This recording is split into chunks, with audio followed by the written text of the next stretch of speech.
Hola, buenas tardes, chicos.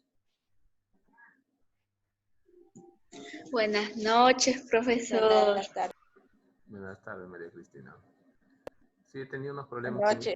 Sí, he tenido unos problemas para ingresar. No podía conectarme, pero ya, menos mal que me han esperado esta vez. Ahora les toca a ustedes esperarme a mí. Bien, a ver, chicos, ahorita comenzamos.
Bien, chicos, y ahí acabo de tomar la asistencia.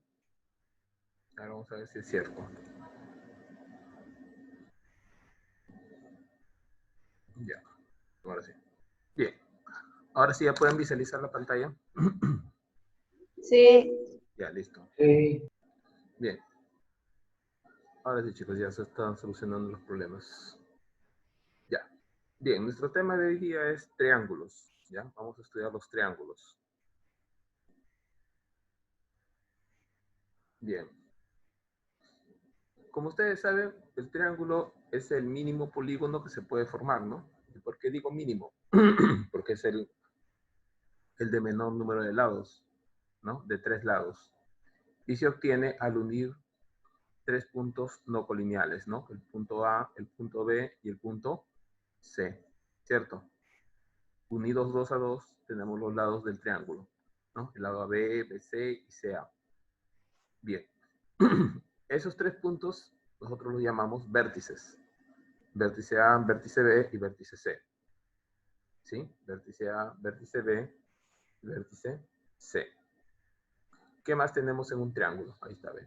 B, A y C. Los lados. Precisamente es la unión de estos dos vértices, ¿no? El lado AB, el lado BC y el lado AC.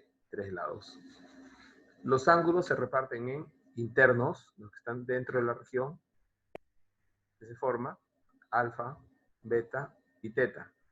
Y los externos, que son X, Y y Z.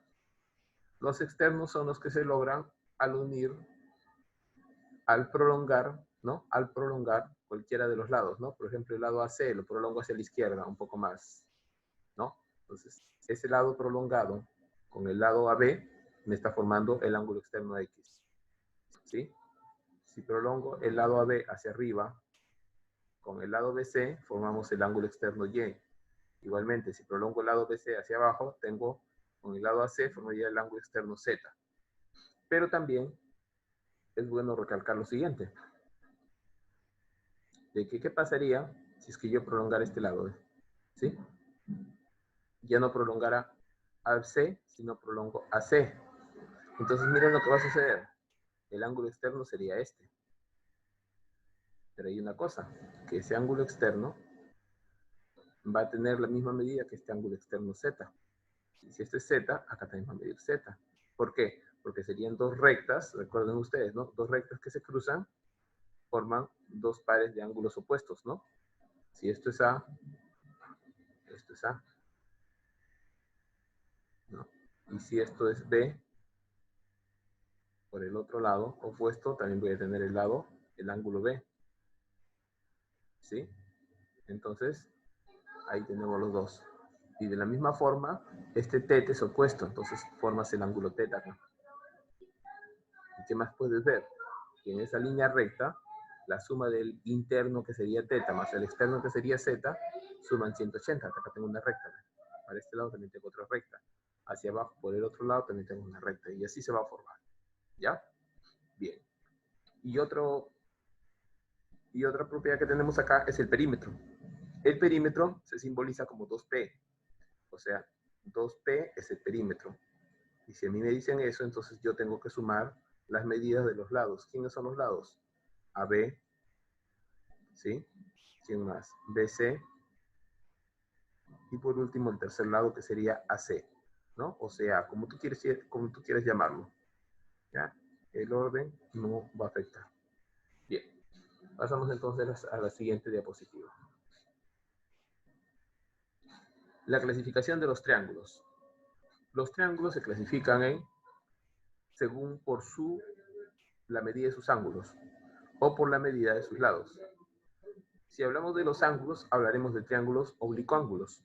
¿Quiénes son los oblicuángulos? Son los acutángulos y los obtusángulos. ¿A qué vamos a llamar acutángulo? Cuando la medida de los tres ángulos de ese triángulo, todos ellos sean agudos, ángulos agudos. O sea, sean menores de 90 grados. O sea, alfa, beta y teta son mayores que 0, pero están a su vez menores que 90. En cambio, el obtusángulo solamente voy a tener un ángulo obtuso. Y a eso se debe su nombre. De obtuso viene la palabra obtusángulo, ¿no? Derivándola, ¿no? Una familia de palabras. ¿Sí? Ese ángulo obtuso se caracteriza por ser mayor que 90 grados, pero menor que 180 grados, ¿ya? Ese es el ángulo obtuso, que forma el triángulo obtusángulo. Y los otros dos ángulos necesariamente van a tener que ser agudos. No puede haber dos obtusángulos en un triángulo, porque imagínense, si el ángulo es mayor que 90, suma 2 veces 90, ahí nomás tiene 180. Si te pasaras un poquito más, para que sea obtuso, no vas a obtener, ¿de acuerdo? No se va a poder obtener. Bien. ¿Y a qué llamamos triángulo rectángulo? Va a ser aquel ángulo en el cual específicamente uno de sus ángulos mida 90 grados. Y los otros dos van a ser complementarios entre sí. ¿Por qué complementarios? Porque van a sumar 90 grados. O sea, si uno es 40, el otro es su complemento, 50. Si uno es 30, el otro es su complemento, 60. Y viceversa. Bien.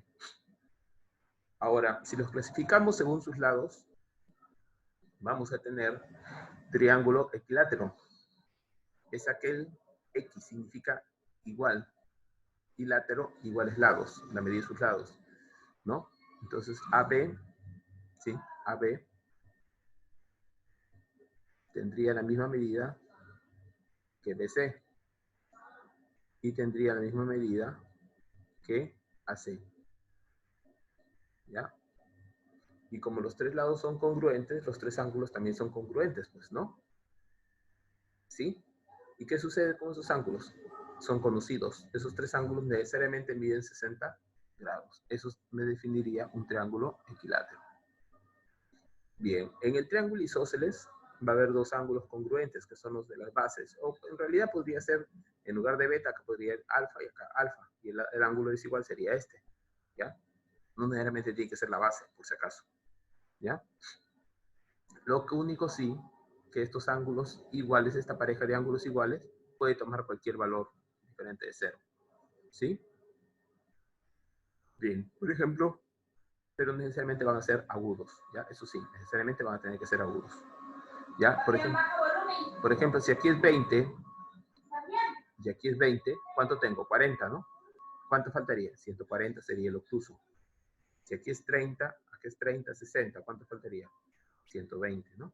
Entonces, como puedes ver, solamente puede haber ahí dos ángulos iguales, porque si hubiera un tercero, ya estaríamos en equilátero, ya no sería isósceles. ¿Ya? Bien, entonces mira, ve, acabo de hacer una señalización, ve, a este lado, ¿quién se opone? Este ángulo, ¿sí? Y de la misma forma, como este lado es igual que este, a este otro lado se va a poner otro ángulo con la misma medida que el primero. Si aquí es alfa, acá también sería alfa.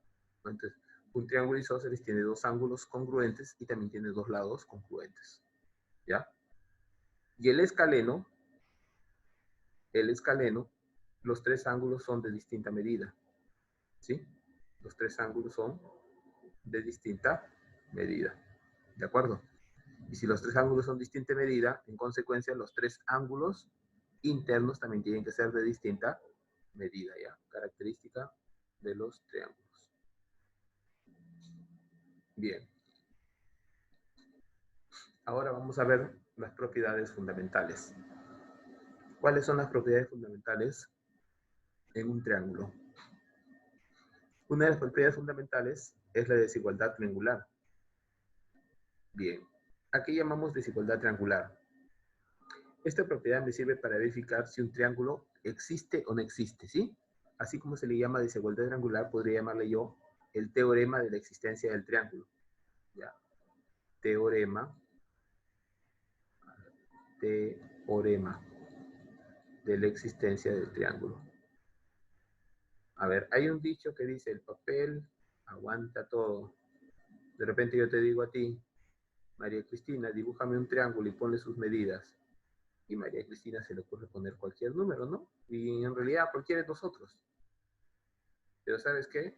Va a haber medidas que de repente en algunos de los triángulos que tú inventes, ¿sí? Sus medidas, no vas a poder construirlo en la vida real, ¿sí? Entonces, ¿qué quiere decir eso?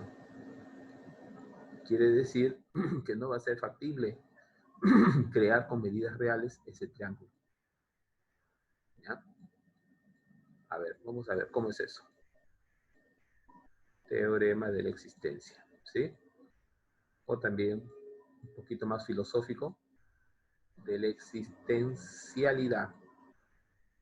Existencialidad. Soy o no soy, ser o no ser, dice, ¿no? Existencialidad de un triángulo. Ya, bueno, ya sabemos que estamos hablando del triángulo. Ya, listo. Bien. ¿En qué consiste este teorema? A ver, vamos a calificar que los tres lados son diferentes. Ojo, podrían ser que hay dos lados iguales, no hay problema, ¿ya? Pero estamos suponiendo el caso extremo, que A sea mayor que B y que B sea mayor que C. Entonces, cualquiera de los lados que yo tome como referencia, en este caso, ¿qué pasa si tomo A? A va a tener que ser mayor que la diferencia de los otros dos. Como yo estoy diciendo que B es mayor que C, la diferencia positiva sería B menos C. Pero a su vez va a ser menor que la suma de dichos otros dos lados. ¿Sí? Si tomo B, entonces sería mayor que A menos C, pero menor que A más C. Y si tomo C, sería mayor que A menos B, pero menor que A más B. A ver, veamos cómo es en la práctica esto. Observe. Me dice, ¿qué valores enteros puede tomar X para que este triángulo mostrado exista? Entonces, mira, aquí está X. X va a tener que ser mayor que la diferencia de estos dos. Aquí es 8 y aquí es 5. Restamos. ¿Cuánto es 8 menos 5? 3. En el otro lado iría la suma. ¿Cuánto es 8 más 5? 13. O sea, X va a tomar valores entre 3 y 12, pero no lo contiene ni a 3, no lo contiene ni a 13, porque estamos hablando de valores enteros. Entonces, a 3, ¿quién le sigue? Le seguiría 4. Y antes del 13, ¿quién está? El 12. Entonces, ahí tenemos los valores entre los cuales varía X. X puede ser 4, 5, 6, 7, 8, 9, 10, 11 y 12. ¿Sí? Cualquiera de esas medidas que yo escoja va a cumplir. A ver, se me ocurre que seas 3. ¿Qué pasaría si yo hubiera dicho un triángulo que tiene como lados 4, 5 y 3? Miren lo que va a pasar. Coloco el 3 en el centro, ¿sí? 3 tendría que ser mayor que la diferencia. A ver, la diferencia sería 8 menos 5. ¿Sí? Pero menor que la suma. A ver, 8 más 5. A ver, si primero hago la suma, yo podría pensar que todo está bien, dado que 3 es menor que 13. Pero Pero también tiene que ser. Ajá, pero cuando voy al otro lado, la diferencia es 3. Y dígame, ¿3 es menor que 3? Tiene que ser mayor. Mayor, nada más Mayor. dice, ¿no? Entonces, Ajá. 3 no es mayor que 3. Tienes que ¿Ya? ponerle igual también para que sea mayor igual. Exacto, exacto. Muy bien, María Fernanda. Entonces, eso es lo que se busca acá. Y si le hubiera puesto 13, ¿qué hubiera pasado? Si le hubiera puesto 13, ¿qué va a pasar? A ver, acá lo voy a escribir. ¿Ya? 13. A ver, 13 es mayor que 8 menos 5, sí, porque 13 es mayor que 3. Pero 13 es menor que 8 más 5. 8 más 5, ¿cuánto es? Es 13. ¿Y 13 es menor que 13? No, ¿verdad? Son iguales. No. Entonces, ese es el teorema de la existencia. Te va a ayudar a definir si ese valor existe, ¿no? Podría ser, ¿no? Que acá hubiera sido 12.9. Aunque sea por una décima, sí sería menor, ¿no? Pero nuestro problemita más que todo lo estamos basando en números enteros, pero se puede basar en decimales, ¿ya? Normal, no hay problema. ¿Ya? Es cuestión de interpretación nada más. Bien. Pasamos entonces al siguiente. Pero hacer una pregunta. Dime. ¿Exactamente va a tener que ser primero el menor y luego el mayor? ¿O también puede ser primero el mayor? Que diga, primero el menos, luego el más, o también el más No. Claro, adelante. para el lado izquierdo necesariamente es la resta. Para que tenga sentido la desigualdad, pues. ¿Cierto? Porque si acá pones más 5 y en el otro menos 5, entonces no se va a cumplir ninguna de las dos cosas. ¿Cierto? No se cumpliría. Sí. Porque 3, por ejemplo, no sería mayor que 13. ¿No? ¿Ya? A eso se refiere. ¿No? Si tú cambias el orden, acá 13 sería x mayor que 13 y menor que 3. ¿Cómo puede ser eso? No, no sería. Bien. La segunda propiedad es la básica, la recontra básica. La suma de los ángulos internos es 180. Eso ya lo conocemos, ¿cierto? Y por ejemplo, acá tenemos un ejemplo básico también. 2x más 54 tenía que ser 180. Pero 2x más x, ¿cuánto es? 3x. Este 54 está con más, pasa a restar. ¿Cuánto te queda? 126. Y luego pasas a dividir entre 3. ¿Cuánto vale x? 42. ¿Ya, chicos? Bien. Pasamos entonces a la siguiente diapositiva. Bien. A ver, ¿qué observamos acá? A ver, observamos, dice, las medidas de los ángulos externos de un triángulo suman 360. Ángulo externo acá vale y, acá vale x y aquí vale z. La suma de los tres tiene que ser 360 grados. Y vemos acá un ejemplo, ¿ve? Ángulo externo, ángulo externo, ángulo externo. Entonces, para poder saber el valor de la incógnita, practico la ecuación. ¿Igual a cuánto? A 360 grados. Resolviendo 3x y más 2x sería 5x. Ahí está 5x. 125 más 15, ¿cuánto es? Es 140, ¿cierto? 125 más 15 es 140. Si le quito 20, ¿cuánto me queda? 120. Y ese 120 pasaría al otro lado a restar. 360 menos 120, ¿cuánto queda? 240. ¿Sí? Pero ese 5, si está multiplicando, pasa a dividir. ¿Cuánto te va a salir x? 48 grados. ¿De acuerdo? Bien. ¿Qué otra propiedad tenemos en un triángulo? Importantísima esta propiedad también. La del ángulo externo. ¿Sí? A ver, la propiedad de vuela. ¿Por qué vuela? Mira, ¿ves? Acá llamémosle E. Acá llamémosle A. Y a este interno llamémosle B. Entonces, la suma de los dos ángulos internos no adyacentes a un tercero externo, ¿no? Por ejemplo, o sea, el ángulo externo es igual a la suma de los ángulos internos no adyacentes a él. Mejor así. El ángulo externo es igual a la suma de los ángulos internos no adyacentes a él. O sea, A más B es E, ¿no? O E es igual a A más B, ¿no? Ahí está. ¿Sí? Y lo mismo sucedería acá. Mira, si yo quiero Z, ¿quiénes son los internos no adyacentes a él? Teta es su adyacente, no me interesa teta. ¿Quién me interesa? Alfa y beta, ahí está, ¿ve? Z es igual a alfa más beta. Quiero X. X sería igual a beta más teta. Aquí está, ¿ve? X es igual a beta más teta. Quiero Y. ¿Dónde está Y? Y está por aquí. ¿Quiénes son los no adyacentes? Alfa y teta, ahí está. Y es igual a alfa más teta. Entonces, en nuestro ejemplo que tenemos acá, mi ángulo externo es 4x menos 8. Ahí está, 4x menos 8. ¿A quién va a ser igual? A la suma de 56. ¿Con quién? Con 72. Solamente tendríamos que resolver esa ecuación. A ver, si yo sumo estos dos, ¿cuánto me da? 128. Entonces este 8 pasaría a sumar. ¿Cuánto tengo? 136. Luego x sería el resultado de dividir 136 entre 4. ¿Cuánto va a salir? 34 grados. ¿Sí, chicos? A ver, ¿hasta ahí alguna consulta? Pues tan básicas las propiedades, tan básicas, ¿no? Bien. Sí. Bien, entonces pasamos al siguiente punto. ¿Ya? Estos conceptos que se están dando tienen ustedes que revisarlos. Los que tienen libro pueden revisar su libro, los que no tienen libro, Profesor, sí. ¿por qué no pasaría de frente a los números, ya que letras y letras más no se entreverá? No, es que tienen que ver bien qué es los conceptos. Por ejemplo, ¿qué es una cebiana? Una cebiana es cualquier segmento que yo trace de un vértice de un triángulo. ¿Sí? Por ejemplo, acá tengo una cebiana BC, tengo la cebiana BD, pero no necesariamente guarda una propiedad. ¿De acuerdo?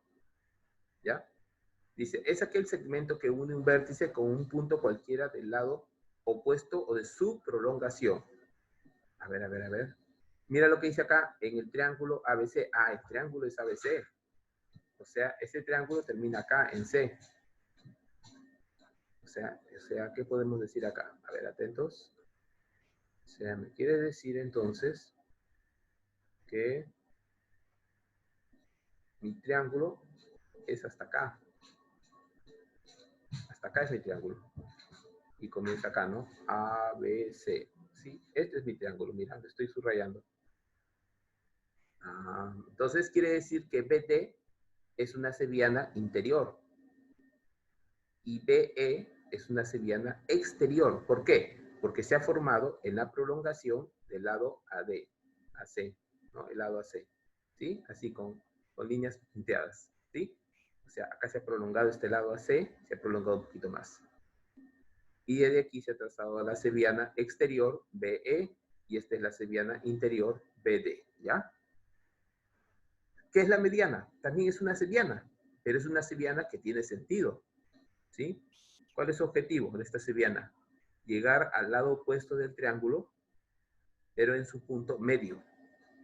O sea, va a dividir el segmento AC o el lado AC en dos partes congruentes. Mira, este segmento es igual que este. O sea, AM es igual que MC. Trazo la otra mediana, la mediana AN. Y este segmento va a ser congruente con este segmento. ¿Te das cuenta? Forma segmentos congruentes, ¿sí? Ya. A ver si ha ido la señal un momentito. Ya, listo. Ahí estamos de nuevo. Bien. Ya, entonces, eso es lo que tenemos que aprender. A ver, aquí, entonces, se forma este segmento, que va a ser congruente con este, y de igual manera, la otra mediana, que sería CP, también forma dos segmentos congruentes. En otras palabras, una cebiana de un tipo, se forman tres en un triángulo. Así como tiene tres lados, si hablamos de mediana, va a tener tres medianas. ¿Sí? Pero hay una curiosidad, mire. ¿Cuál es la curiosidad? Que al trazar las tres medianas, Las tres se van a encontrar en un punto en común, se van a cruzar en un punto en común. Y ese es el punto G. Ese punto G en la mediana se llama baricentro. ¿Ya? No olvidarse, miren, hay teoría para este bimestre, estudianla. Estudianla. Bien. ¿Qué es la mediatriz? La mediatriz es el segmento perpendicular trazada desde el punto medio del lado del triángulo. Y acá no las veo las mediatrices. No las han trazado. Bien, las tendremos que trazar nosotros. A ver, vamos a trazar las mediatrices, ¿sí? Vamos a buscar un color oscurito, el azul. Ya. ¿Qué es lo que tengo que buscar? Tengo que buscar el punto medio en primer lugar. A ver, que acá está el punto medio. Aquí. ¿Sí? Entonces yo trazo una línea perpendicular. ¿Qué quiere decir perpendicular, chicos? Perpendicular quiere decir que aquí va a haber un ángulo de 90 grados. Esa es una de las mediatrices, la recta L2. Bien, la otra recta, podríamos decir que es esta. Espérense, la trazamos acá. Sino que es un poco fastidioso. Profesor, ¿cómo se ve que esto es recto? Ah, tú simplemente lo vas a medir con tu escuadra, pues, ¿no? Ahí está. Pero, ¿cómo vas a saber? En el gráfico, ¿cómo te das cuenta que es una mediatriz? La mediatriz en sí no parte del vértice, parte de la mitad del lado, de este punto medio, ¿sí? Y va a formar dos segmentos congruentes. O sea, si esto vale 8, acá también vale 8. Y acá va a formar esta línea un ángulo de 90 grados. ¿No? Pero ese ángulo se forma para ambos extremos, ¿no? Tanto para el lado izquierdo como para el lado derecho, ¿no? 90 más 90, ahí está 180. Y la tercera mediatriz va a salir por acá, ¿ves? Pero al igual que el concepto anterior de mediana, ¿sí? Acá, este segmento es igual que este, ¿ves? Lo estoy señalando con dos líneas. Y acá lo voy a señalar con un punto. ¿Sí? Este segmento es igual que este. Y todas están pasando por un mismo punto en común. En este caso, el punto en común se llama circuncentro. ¿De acuerdo? Este va a ser el punto C. Así como el anterior fue el punto G, este punto es el punto C. Se llama circuncentro. ¿De acuerdo? Ya, ese es el punto de intersección de las tres medianas. Y se dice, por ejemplo, acá se dice mediana relativa, L3 es la mediana relativa al lado, ¿a qué lado? ¿De dónde partió? Del lado AB. L2 es la mediana relativa al lado AC. ¿Sí? Y esta L, que no la habían puesto, ¿sí? A ver, ¿quién sería? Acá tengo L2, L3, que sea L1, ¿no? La recta L1, ¿sí? Y acá, si lo prolongamos, esta línea, tenemos la recta L1, ¿no? Esa es la mediatriz. ¿Relativa a qué lado? Al lado BC. Bien. Observa, acá tenemos dos ejemplos. Mejor dicho, un ejemplo, ¿no? Dice, en el siguiente triángulo ABC, AD es bisectriz. Ah, hay otra línea. A ver, de repente me he salteado la mediana. La mediatriz, sí. Se ha eliminado ¿cómo se llama? Una diapositiva. Parece que se ha eliminado una diapositiva. No, aquí está. Sino que se han intercambiado de lugar. ¿Sí? Han hecho un jueguito de roles. Ya. Bien, primero hablemos de la altura. ¿Qué es la altura? La altura sí parte desde el vértice. O sea, desde este vértice, por ejemplo acá. Desde el vértice B, trazo una línea que cae perpendicular